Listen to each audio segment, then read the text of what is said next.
早晨啊，各位！我哋昨日已經嚟到阿德萊德啦。今日我哋會入阿德萊德著名嘅釀酒區巴羅沙山谷遊覽。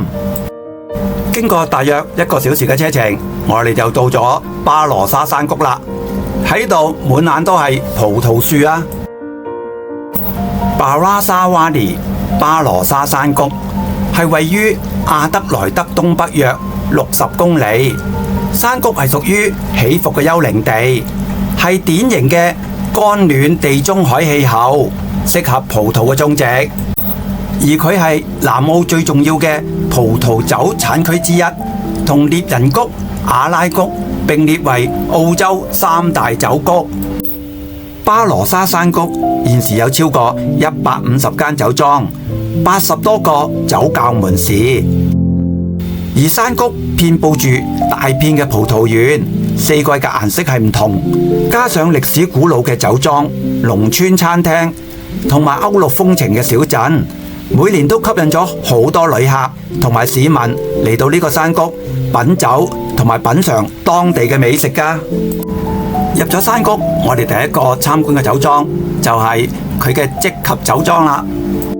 酒莊係德國移民喺1847年建立，因為已經有160年嘅歷史，而且佢嘅營運規模比一般單一家庭嘅小酒莊大，經常被視為巴羅沙山谷第一座商業葡萄園。呢個試酒區嚟嘅。Just a little bit for you. Just try. 積及酒莊嘅內部裝修非常之現代化。佢嘅餐廳同埋品酒區域都非常之大，而佢嘅室外擁有大片嘅草地。當天氣好嗰陣時，坐喺室外品酒同埋品嘗美食，應該係非常之悠閒噶。而更加特別嘅就係佢喺草地上種咗唔同類型嘅葡萄樹，旅客可以欣賞同埋增加唔同嘅知識，都非常之有趣噶。赤霞珠啊！真係細細粒嘅哥拿拉，呢個黑皮諾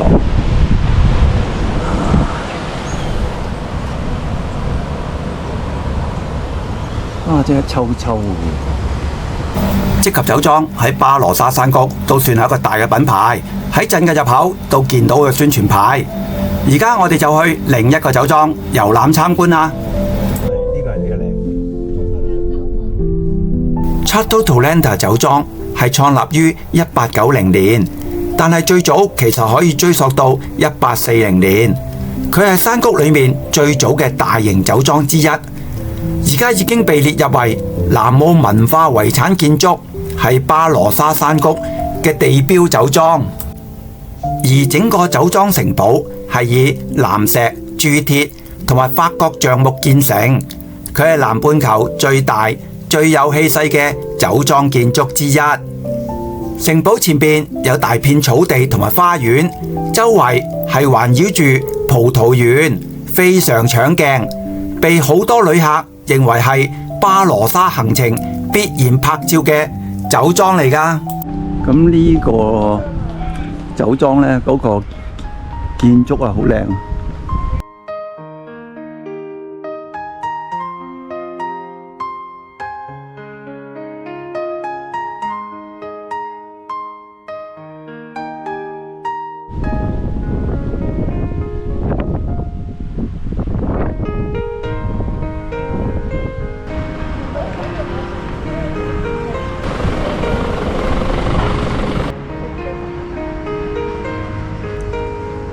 咁酒莊呢，以前呢就好多時有鐵路啊。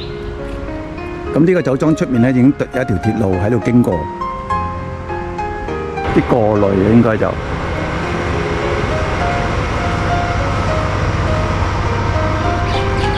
好香！我哋入去睇下。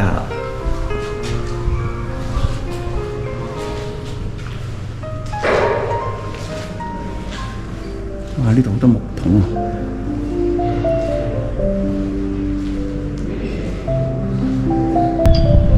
咁佢入口咧就喺旁邊嘅，就喺呢度。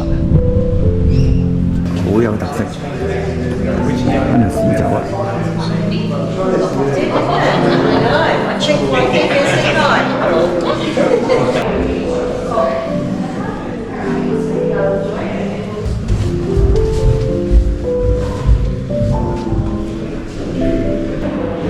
哇！呢度好大個喎，呢啲木桶。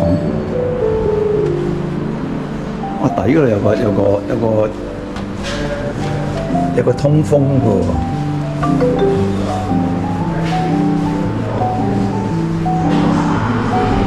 哇！呢度好大個。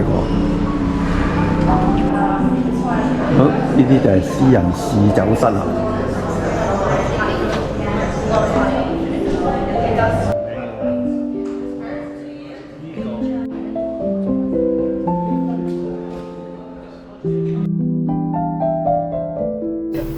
遊覽完 Chateau Tolenta 呢個酒莊之後，我哋就揸車去另一個酒莊 Chateau Yadara 去食我哋嘅中午同埋遊覽啦。Chateau Yadara 酒莊原址係1854年建成嘅一座磨坊，1891年就改為酒廠，但之後停運，直到1947年由歐洲移民重新釀酒，就形成今日嘅酒莊。我哋會喺酒莊旁邊佢哋附設嘅餐廳食咗我哋嘅午餐先，然後先至開始遊覽啊！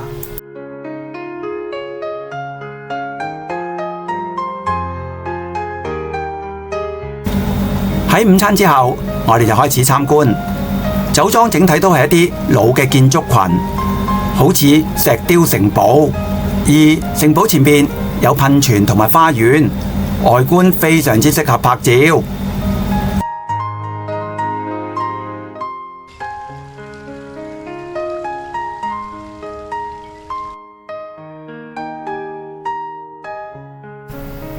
而裏面就係旅客中心、展覽室同埋試酒間，裝潢都係1960年代巴洛克風格，氣氛非常之典雅，值得入嚟參觀下㗎。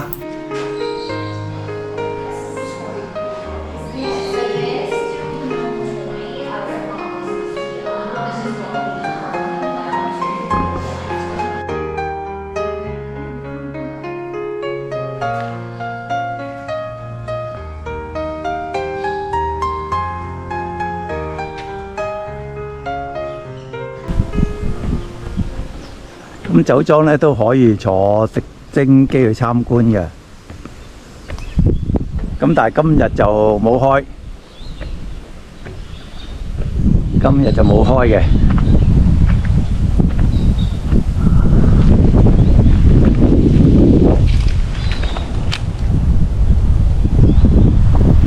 離開咗1847酒莊之後，我哋就到咗孟格勒山丘觀景台。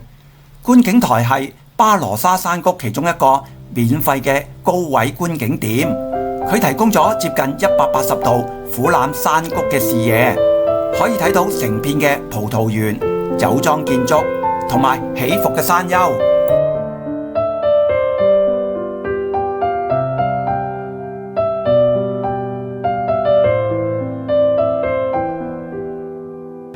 咁呢個歐陸咧，下邊的咁多咧，其實係一個雕塑公園啊，佢哋叫做。咁啊，好多石刻喺度。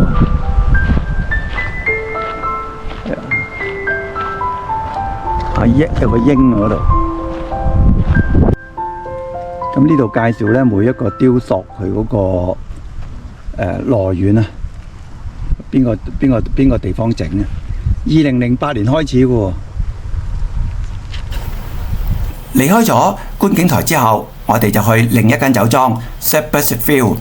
酒莊係由 Seppelt 家族喺1851年創立，係巴羅沙山谷歷史最悠久嘅大酒莊之一。而家我哋行緊嘅就係酒莊嘅地標棕櫚樹大道，啲棕櫚樹排得非常之整齊，非常之有特色。而對比其他酒莊，呢個酒莊最大嘅特色就係佢除咗葡萄園、酒窖、工場之外，佢亦都有員工宿舍同埋生活區，佢更加好似一個酒莊村落。地中海嗰個感覺。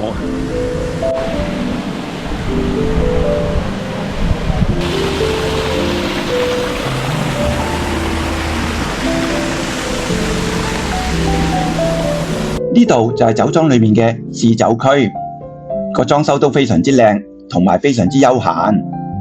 而呢間酒廠最大嘅特色就係佢每一年都會釀造同埋保留同一年份嘅 Tanney， 一種茶色波特風格嘅加強酒，一直延續到今日㗎。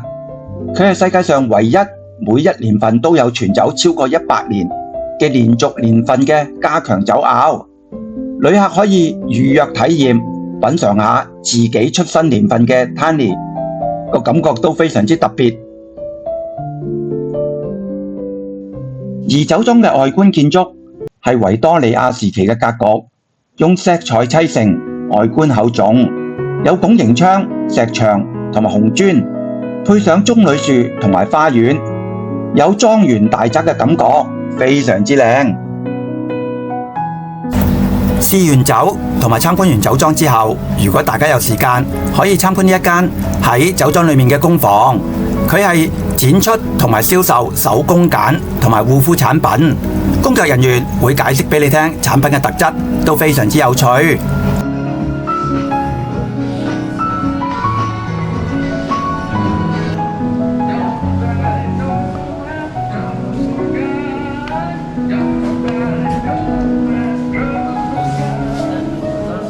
好嘈啊！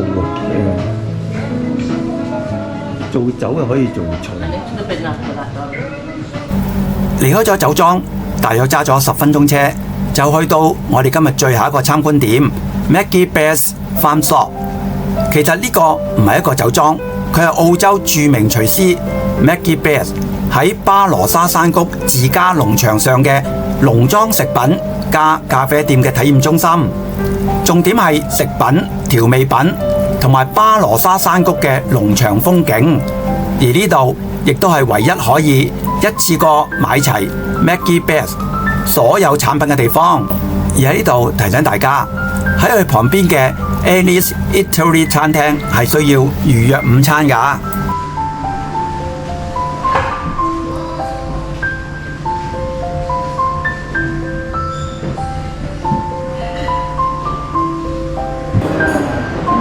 咁佢都有試酒嘅，咁喺呢度試。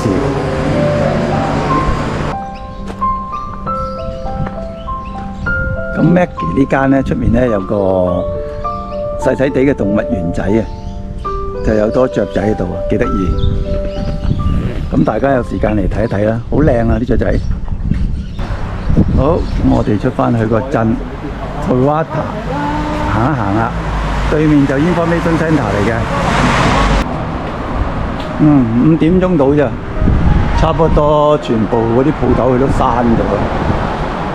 好，咁呢個市中心咧就有個 church 啦，就呢個啦。咁雖然小型啲，但係都幾靚。都係時間，我哋要翻亞德萊德嘅市中心啦。